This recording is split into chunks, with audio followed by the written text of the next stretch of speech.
E la situazione è terribile soprattutto nel Veneto, dove hanno i lavori fermi, tante famiglie fuori addirittura dalle case e dagli appartamenti perché hanno dovuto sfollare per interventi importanti, impalcature che nessuno toglierà e rimarranno comunque, a meno che banche e tutta la finanza non decida di salvare e avere fiducia negli italiani e nelle imprese italiane. Questa è la fotografia fatta da Federcontribuenti dello stato dell'economia a nord-est. La fine del superbonus 110% e l'aumento dei tassi di interesse sui mutui a tasso variabile hanno creato una situazione pericolosa.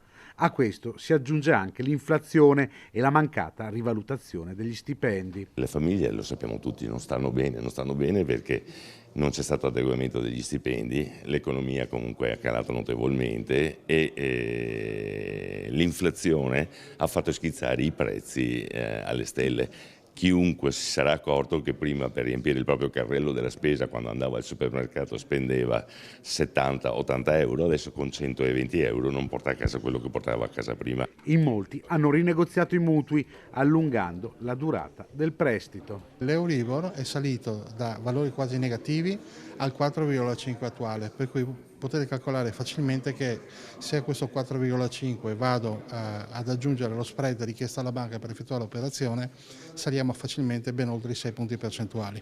Questo soprattutto a livello aziendale. A livello familiare invece, in presenza e sussistendo per fortuna ancora delle formule di garanzia, siamo su livelli sensibilmente più bassi, ma soltanto perché esiste questo quadro di garanzia che, ricordiamoci sempre, è stato recentemente abbassato ai 35 anni.